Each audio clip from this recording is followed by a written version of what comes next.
बिस्तर गरम करना है खुद कर लो, खाना गरम करना है खुद कर लो। आप ये देखें ना कितने गंदे-गंदे बैनर्स तैयार किए गए थे और अभी भी ये चीज़ें तैयार की जा रही हैं, जिसकी वजह से ये पाबंदी का जो ना शोर मचा हुआ है मुल्क के अंदर।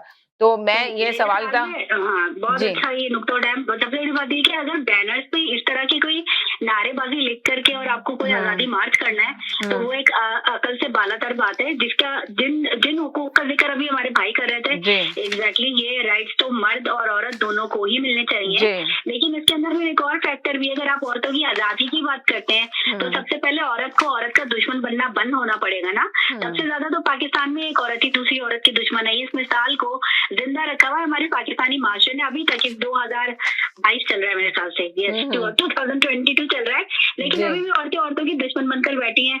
अगर कुछ रिश्तों को उठा लें तो सास बहू की दुश्मन बनी हुई है, कुछ जगह पर बहू सास की दुश्मन बनी हुई है, वरना नंद की दुश्मन बनी हुई है, नंद भाभी की दुश्मन बनी हुई है। तो ये जो बेसिक जो बुनियाद होती है, कहते हैं एक औरत जो है पूरे माशरे को, एक औरत को तालीम दो या अच्छी तरबियत दो तो पूरा माशरा तश्कील देती है, एक पूरे माशरे को जो है वो एक सही रुख पे लेके जाती है। तो वहाँ पर आलम ये है कि पहले जब आप कोई चीज ऐसी कोई चीज शुरू करते हैं, जो जब बुनियादी हुकूक की बात है तो अपने घर से शुरू करते हैं आप। तो सबसे पहले वो जो लोगों ने वहाँ पे बैनर देके खड़े थे, सबको नहीं कहती मैं, लेकिन अगर उनसे पूछा जाए कि वो अपने घर में मौजूद मुलाजमीन के साथ क्या उनका सलूक है, जो खातून उनके लिए काम करती है 24 आवर्स, उसके साथ उनका क्या सलूक है, तो वो उस पर सही से आपको मुतमईन नहीं कर सकेंगे। झूठी शायद अपनी शान दिखाने के लिए बता दें कि हम कितना ख्याल रखते हैं।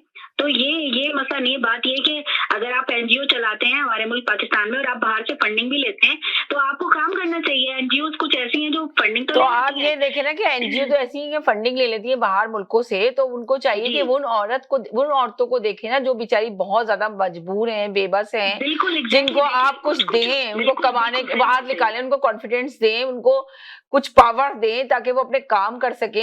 ये थोड़ी कि आप क्या चीज लेके आती हैं और क्या दिखाती हैं उनके अंदर। आप जिस माशरे में जिंदगी गुजार रहे होते हैं उसके बरक्स आप अपने आप को प्रेजेंट कर रहे होते हैं लोगों के सामने, तो जो लोगों की तालीम में भी कमी है तो वो तो आपको देख के यही जज करेंगे। आपको पता है लोग झट से जज करते हैं कि भाई अगर बाहर निकल के हमारी औरतें इस तरह की हो जाएंगी तो हमें ऐसी खवातीन तैयार नहीं करनी, क्योंकि ये खवातीन जो वो किस रुख पे लेके जा रही हैं हमारे माशरे की सोच को। तो सबसे पहले आपको उनकी जब आप किसी ऐसे शख्स से बात करते हैं जिसका एजुकेशन लेवल जो है वो इस लेवल पे उसकी एजुकेशन नहीं होती है, उसकी समझदारी नहीं होती कि वो आपकी बात को अच्छी तरह से समझ सके, तो आप पर ज्यादा जिम्मेदारी बनती है कि आप क्या कर रहे हैं।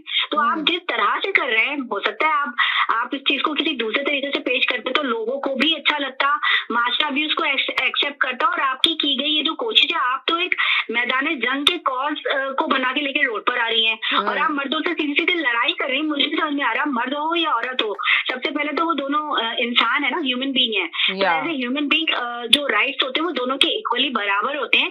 तो खवातीन जो है, बहुत सारे घरों में जो अगर इस चीज का रवैया रखा जाता है कि खवातीन को तालीम हासिल नहीं करने दी जा रही होती या उनको खाने की वो खुराक मुहैया नहीं की जा रही थी कि जो खाना मर्द खा सकता है वो औरत नहीं खा सकती। अभी तक हमारे मुल्क में बहुत ज्यादा अफसोस की बात है कि इस तरह की सिचुएशन है कुछ इलाकों में या कुछ जगहों पे। तो इस चीज पे बात करनी चाहिए जो कि वाकई औरत को ये एहसास दिलाए कि जो लोग बात कर रहे हैं ये वही बात कर रहे हैं। देखिए सबसे मेन चीज ये कि अगर आप लेकर आ रही हैं, निकाल रही हैं, तो आप वो औरतों के मसाइल पे बात करें, मसाइल हल करने की कोशिश करें। आप तो वो मसाइल हल करने की कोशिश करते हैं, आप लोग तो दिलचस्पी नहीं है, करना नहीं चाहते हैं, क्योंकि अगर आपको आपकी सोच तो ये है कि अगर आप उनके सारे मसलों को सॉल्व कर देंगे तो फिर कौन आपके पीछे आएगा, कैसे आपको फेम मिलेगा। आपको पता है एक अजीब सी बीमारी माशरे का हिस्सा बन चुकी है, हर किसी को फेम चाहिए, उसके लिए जो वो ऐसे ऐसे चेहरे लोगों के सामने आ रहे हैं कि इंसान हैरान और परेशान है। मिसाल के तौर पे अगर जैसे टिकटॉक का एक ऐप है, उसका नाम लीजिए, मैं आपको मेंशन कर रही हूँ, उस पर आप अगर टिकटॉक उठाकर देख लें तो कितनी तादाद में आपको खवातीन इस तरह की हरकत, 2 लाख से ज्यादा टिकटॉक की वीडियो भी जो है वो बंद की गई है। उन्होंने खुद ही बंद की है टिकटॉक वालों ने, कि वो इस काबिल नहीं थी कि उनको वो रहने देते उसके ऊपर, तो उन्होंने उनको हटाया है। पाकिस्तानी 2 लाख से ज्यादा वीडियोस तो उस काबिल ही नहीं थी कि वो दिखाई जाती हैं, वो उनको वहां पे रहने दिया जाता। तो लोग क्या कर रहे हैं, और वो गलत जगह पे गलत एफर्ट लगा के वो समझते हैं इस तरह खवातीन को हुकूक मिल जाएंगे, उनके मार्च करने से उनकी सारी जिंदगी में जो परेशानियां हैं वो दुरुस्त हो जाएंगी। मुझे नहीं लगता कि ऐसा कुछ होने वाला है। इससे तो अगर आप बात करने की पोजीशन में थे तो आपने अपने आप को और मशकूक भी बना दिया और अपने आप को इस तरह से माशरे में पेश किया कि जिससे आपको एक्सेप्ट नहीं किया जा रहा है। जी क्योंकि अगर एक फोटोशॉप करके अगर एक नारा, अभी हमारे भाई जिक्र कर रहे थे, अगर कुछ नारे होंगे जो फोटोशॉप किए गए होंगे, लेकिन वहां पर जो मोस्टली जो पोस्टर्स थे, मोस्टली जो बातें थी, कहते बाद में आया हो गई थी वो चीजें, मगर जो बहुत सारे पोस्टर ऐसे थे जो हकीकत थी थे और रियल थे वो। जी के हुकूक से एज ए विमेन मैं ये समझती हूँ कि उसका औरत के हुकूक से कोई ताल्लुक नहीं था, ना वो औरतों को सपोर्ट कर रहे थे। वो एक अजीब सी जंग दिखा रहे थे कि जैसे मर्द और औरत, खवातीन जो है वो मर्दों से जंग करने के लिए रोड पर आई है। तो ये एक अजीब सा रवैया था। अगर आप ज्यादा पढ़े लिखे हैं और ज्यादा समझदार हैं तो आपको, जब आप किसी माशरे में कहीं काम कर रहे होते हैं, तो सबसे पहले उसके ग्रास रूट पर जाके वहाँ के प्रॉब्लम्स को अंडरस्टैंड करना पड़ता है आपको, तभी आप कामयाबी हासिल करते हैं। वरना आप उम्दा मिसाल देख सकते हैं कि इमरान खान साहब को अगर देखा जाए तो जाहिर सी बात है वो पहली दफा प्राइम मिनिस्टर ऑफ पाकिस्तान बने। उनके पास तो पहले कभी कुर्सी नहीं थी, ना इतने ज्यादा उनके पास कुछ इख्तियारात थे, लेकिन क्योंकि वो तमाम तर अपनी खूबियां जो वो बयान भी करते हैं और जो कुछ खूबियां उनमें कुछ है भी, तो उन खूबियों के बावजूद भी वो ना सिस्टम को ठीक कर सके, ना आवाम को कुछ डिलीवर कर सके, ना पाकिस्तान की तस्वीर जो है वो दुरुस्त कर सके, क्योंकि उन्होंने काम करने से पहले उन्होंने होमवर्क नहीं किया था, उन्होंने उसकी ग्राउंड रियलिटी को समझा ही नहीं। क्योंकि वो हमेशा से ये दावा करते हैं कि वो यूरोप को यूरोप से ज्यादा जानते हैं और वेस्टर्न वर्ल्ड को वेस्टर्न वर्ल्ड से भी ज्यादा जानते हैं, लेकिन अफसोस की बात है कि वो अपने पाकिस्तान को नहीं जानते हैं और उनको बिल्कुल नहीं पता कि उन्होंने ज्यादातर हिस्सा अपनी जिंदगी का मुल्क से बाहर गुजारा है। तो ये बिल्कुल उसी तरीके की बात है कि अगर आप गलत जगह पे अपनी एफर्ट्स को लगाएंगे तो वो सब जाया हो जाएंगी और उसका फायदा भी कुछ नहीं होगा। तो अगर जिन एनजीओ को फंडिंग की जाती है तो उनको चाहिए कि वो ईमानदारी से अपना काम करें, सिर्फ सबसे मेन चीज ये पैसे बनाने के लिए नहीं करें, जी गलत वो करने के लिए। जी जी जी तो इस तरह की बात ना करें कि जो जिसका कोई सर है ना कोई पैर है, ना लोगों की समझ में आ रही है।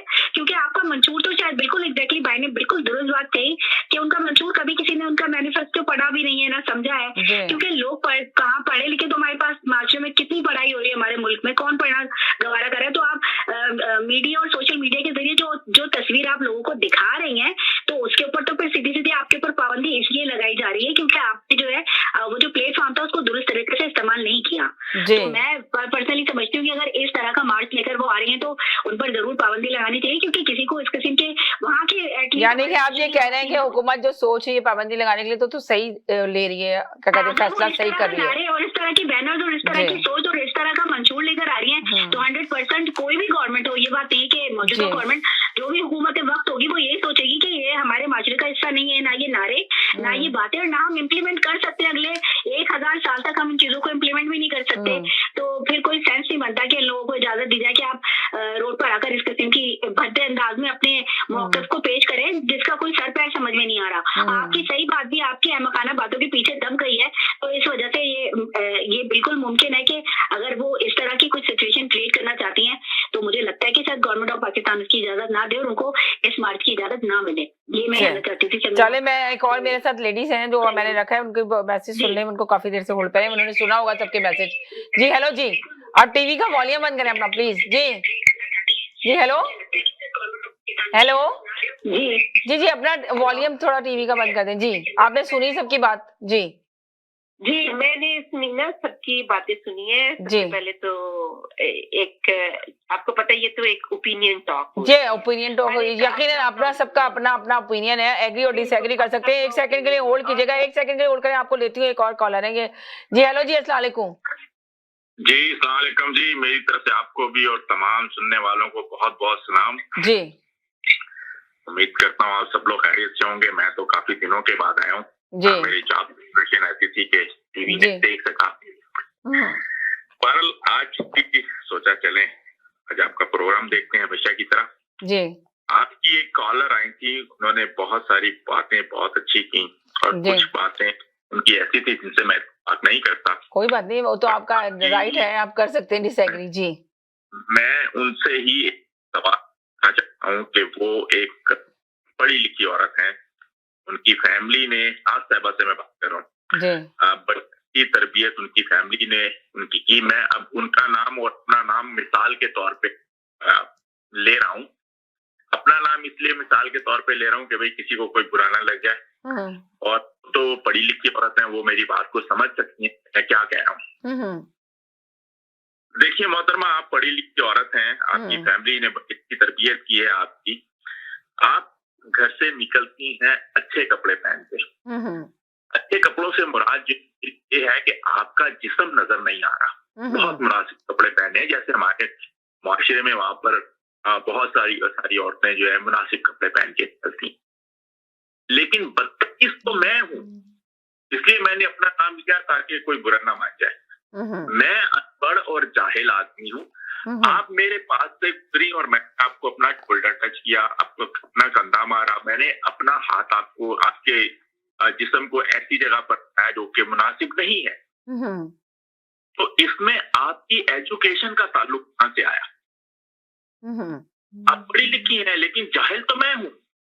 तो मुआशरा दुरुस्त आपकी एजुकेशन ने तो नहीं किया, मुआशरा तो दुरुस्त हमने है कि अगर हम सबको अच्छी तालीम, उसमें एक बहुत अव्वल तत्व जो है हमारे मजहबी लीडर्स का है जी।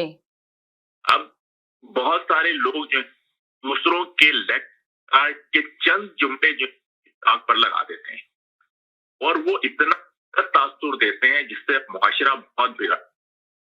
अब मैं एक मौलाना का नाम लेकर के मैं बोल रहा हूँ, लेकिन बाखुदा मैं के अगेंस्ट नहीं बोल रहा हूँ, जी।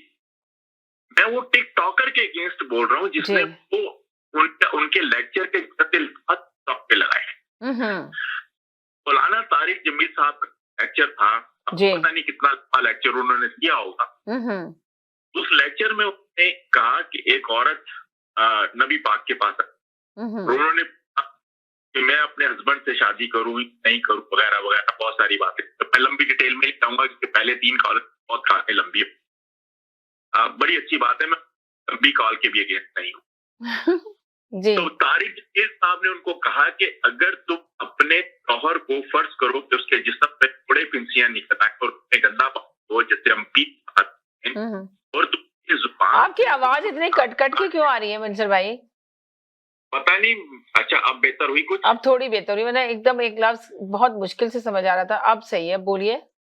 अच्छा चलें ठीक है, अब सही है। हाँ, तो कहा कि अगर आप उसके जख्मों को अपनी जुबान से चाट के भी साफ करें तो फिर भी आप उनके होने का हक अदा नहीं, आप उसके शौहर होने का जी, बीवी होने का हक अदा नहीं करें, बीवी को जी। तो वो एक छोटा सा लेक्चर वो किसी ने टिकटॉक पे लगा दिया, तो उससे तो दूसरे मर्द हजरात हैं वो कुछ चंद पास कोई लेकर के अपने आप को बहुत समझने लग जाते हैं और औरतों को फकीर जानना शुरू। लेकिन वो पूरे लेक्चर के पीछे उनका क्या मकसद होता, उन्होंने इस जुमले पहले बातें की बात की होंगी, वो तो उस साहब ने खाली ये चंद औरतों को नीचा कर दिया। तो ऐसे लोग जब बातें लगाते हैं इस किस्म की बातें जब वो करते हैं ये भी मुआशरे में असर। उसकी एक बहुत बड़ा नाम था अपना, और डॉक्टर है लड़का, उसने भी शादी की है, खैर नाम तो बताता हूँ। मैं बहुत बड़ा फैन था उनका, लेकिन बाद में उनकी बातें आमिर लियाकत, डॉक्टर आमिर लियाकत। अच्छा, वो डॉक्टर नहीं है आमिर लियाकत जी, मुझे पता है, लेकिन जी आपके साथ तो डॉक्टर आमिर लियाकत ही लगता है ना, और वो मजहबी स्कॉलर भी बहुत बड़ा समझा जाता है पाकिस्तान में। नहीं, अब नहीं समझा जाता, अब तो खत्म हो गया उनका। पहले किसी जमाने में समझा जाता था, अब उनकी पोल खुल गई है, पर्दा सामने आ गया लोगों के, तो अब वो लोग नहीं मानते उनको किसी सूरत भी।